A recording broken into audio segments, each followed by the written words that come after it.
হরিনারায়ণ চট্টোপাধ্যায়ের লেখা গল্প রাত গভীর। দোষ আমারই। বন্ধুর বোনের বিয়ে যাব আর খেয়ে চলে আসব, এই ঠিক ছিল। কিন্তু গিয়েই মুশকিলে পড়লাম। বন্ধু একান্তে ডেকে হাত দুটো ধরে বলল, উদ্ধার করে দে ভাই, ভীষণ বিপদে পড়েছি। কি আবার হলো?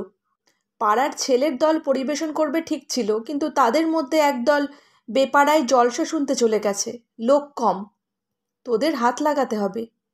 ঠিক আছে, পাঞ্জাবি খুলে ফেললাম, তারপর কোমরে গামছা বেঁধে লেগে গেলাম কাজে।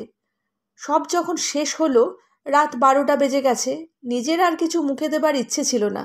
একটু দই খেয়ে রাস্তায় যখন পা দিলাম, তখন রাত 12টা। বন্ধু বলছিল নিমন্ত্রিতদের কারো মোটরে উঠিয়ে দেবে, কিন্তু রাস্তায় নেমে দেখা গেল সবাই চলে গেছে, কোনো মোটর নেই। বন্ধুকে আশ্বাস দিলাম, আমি বড় রাস্তা থেকে একটা ট্যাক্সি ধরে নেব। 12:30 কলকাতার পক্ষে আর এমন কি রাত। রাস্তার মোড়ে গিয়ে দেখলাম এদিক ওদিক সব ফাঁকা, যানবাহন তো নেই, রাস্তা জনমানব শূন্য।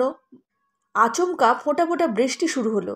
বিরক্তিকর বৃষ্টির ফাঁকে রাস্তার আলোগুলো বেশ নির্জীব নিষ্প্রভ। পিছিয়ে একটা দোকানের আড়ালে দাঁড়াতে গিয়েই বিপত্তি। একটা কালো কুকুর শুয়েছিল। দেখতে না পেয়ে একেবারে তার পেটের ওপর পা চাপিয়ে দিতেই কুকুরটা বিকট স্বরে চিৎকার করে উঠল, গেছি রে বাবা। লাফিয়ে রাস্তার কাছে আসতেই চোখে পড়ে গেল অনেক দূর থেকে একজোড়া আলো এগিয়ে আসছে। মরিয়া হয়ে রাস্তার মাঝখানে দাঁড়ালাম। বাস, লরি, ট্যাক্সি, প্রাইভেট গাড়ি, যাই হোক না কেন, দুহাত তুলে থামাবো। তা না হলে সারা রাত এখানে দাঁড়িয়ে থাকতে হবে, কিংবা পিছু হেঁটে নিমন্ত্রণ বাড়ি গিয়ে বন্ধুকে ঘুম থেকে তুলে বিব্রত করতে হবে।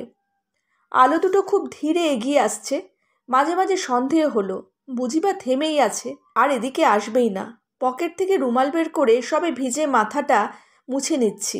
আচমকা কর্কশ কণ্ঠস্বরে চমকে উঠলাম, কি মশাই, রাস্তার মাঝখানে নটরাজ নৃত্য দেখাচ্ছেন নাকি? তারপর চাপা দিলেই চটে যাবেন। তাড়াতাড়ি রাস্তা থেকে সরে এসেই লক্ষ্য করলাম একটা মিনি বাস। দূরের আলো জোড়া আর দেখা গেল না, তার মানে দূরের আলো দুটো এই মিনি বাসেরই ছিল। হঠাৎই খুব দ্রুত এসে পড়েছে। দাঁড়াও দাঁড়াও, আমি উঠব। মিনি বাস থামলো, হাতল ধরে উঠে পড়লাম। মিনি বাস একেবারে ফাঁকা। অবশ্যই মাঝরাতের পরে যাত্রী আর পাবে কোথায়। পিছনের সিটে বসে স্বস্তির নিঃশ্বাস ফেললাম। মাথাটা ভালো করে মোছা হয়নি। কোচার খুঁট খুলে জোরে জোরে মুছে নিলাম। আমার আবার সর্দির ধাত। মাথায় জল বসলেই বেদম কাশি শুরু হয়। মুখ তুলে দেখলাম একটা ছোকরা আমার হাতে টোকা দিচ্ছে। দাদা, টিকিটটা করবেন? জিজ্ঞাসা করলুম, ঢাকুরিয়া যাবে তো? হ্যাঁ যাবে, যেতেই হবে। কত ভাড়া? 3 টাকা। 3 টাকা? 90 পয়সা করে যাই যে। কথাটা বলেই বুঝতে পারলাম ঠিক বলিনি।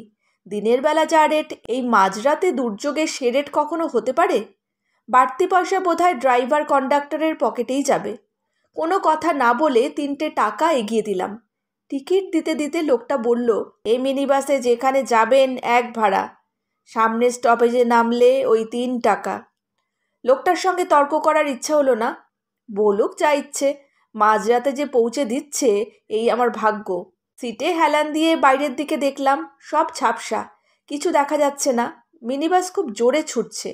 এত রাতে পথিক নেই, ট্রাফিক সিগন্যালের বালাই নেই, তাই এই বেপরোয়া গতি। কিছুক্ষণ পর ঘুমে চোখ বুজে গেল।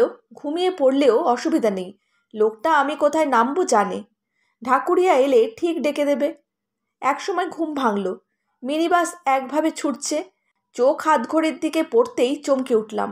রাত 2:30। যেভাবে মিনিবাস ছুটছে, এতক্ষণে ঢাকুরিয়া পৌঁছে যাবার কথা।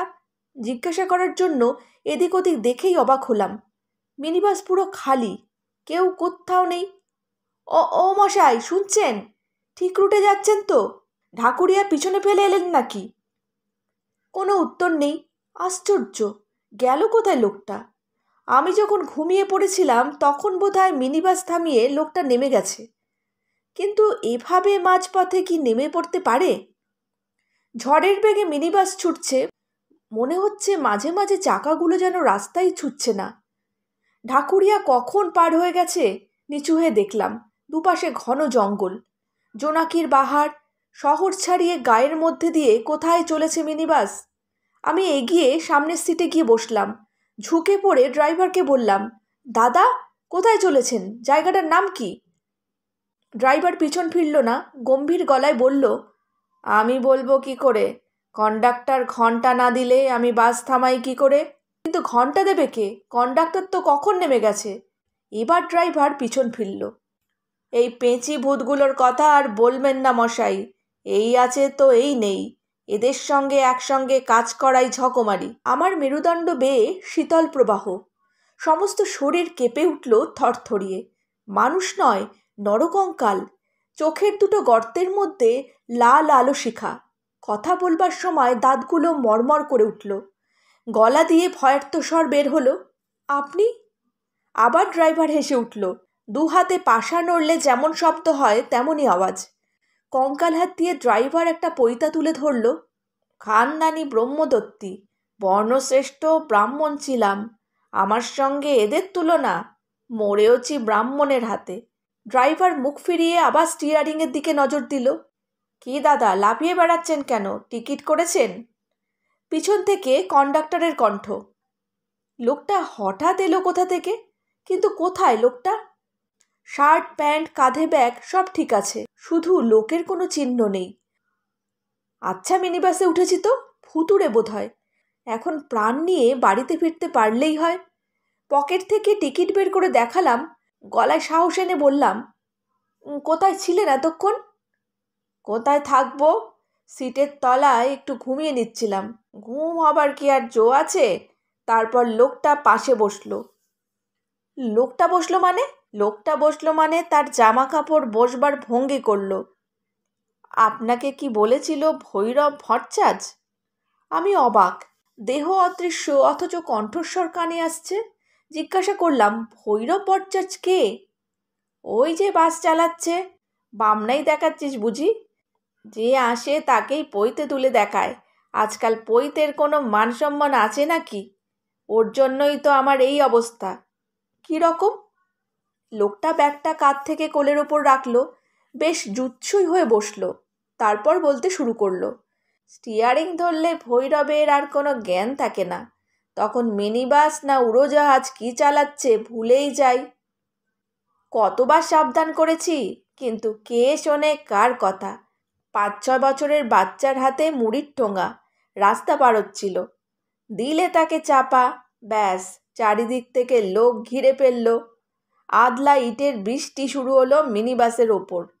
চায়ের দোকান থেকে এক টিকিওয়ালা বামুন বেরোয় এলো, হাতে লোহার রড, একেবারে সোজা ভৈরবের মাথায়। আর শব্দটি করতে হলো না, স্টিয়ারিংয়ের ওপর সে নেতিয়ে পড়ল।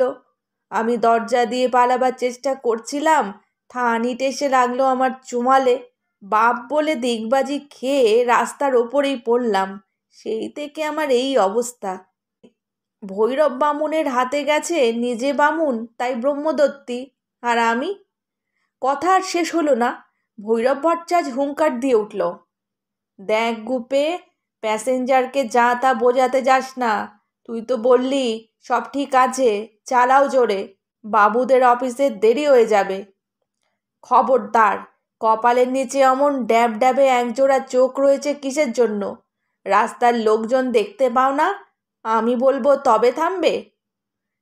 এবারে ওদের চেহারা দেখা গেল। চেহারা মানে কঙ্কাল। চেঁচামেচি, হইচই, শেষকালে হাতাহাতি। সর্বনাশ! ভৈরব ভট্টাচার্য স্টিয়ারিং ছেড়ে বাসের ভিতর হাত বাড়ালো। আজ তোর একদিন কি আমার একদিন। একবার ইটের ঘায়ে সাবা রয়েছিস, এবার আমার হাতে মরবি। গুপেও আস্তিন গুটিয়ে রুখে দাঁড়ালো। আঙুলের হাড়গুলো মরমর করে উঠল। ব্যাগটা ছুঁড়ে ফেলে দিল বাসের মেঝের ওপর। বেশ, হয়ে যাক। দাদা বলে এতদিন কিছু বলিনি, কিন্তু আর মানুষ নই যে মিথ্যে কথা সহ্য করব, অপমান গায়ে মাখব না। দেখি কার হারে কত শক্তি। আমি মহা মুশকিলে পড়লাম। দুই কঙ্কালের মাঝখানে আমি। লড়াই হলে বেশিরভাগ চোট আমার উপর দিয়েই যাবে। স্টিয়ারিং ছেড়ে ভৈরব ভট্টাচার্য ভেতরে চলে এসেছে। স্টিয়ারিংয়ে কেউ নেই, অথচ ভুতুড়ে বাস উদ্দাম বেগেই ছুটছে। বুঝতে পারলাম এখনই আশেপাশের দোকানের সঙ্গে কলিশন হবে, মিনি বাস চুরমার হবে, সেই সঙ্গে আমিও। অনেকগুলো উত্তেজিত কণ্ঠস্বর। কেউ ভৈরব ভট্টাচার্যের পক্ষ সমর্থন করছে, কেউ গুপির। কিন্তু বাস তো খালি ছিল। এতগুলো লোক এলো কোথা থেকে?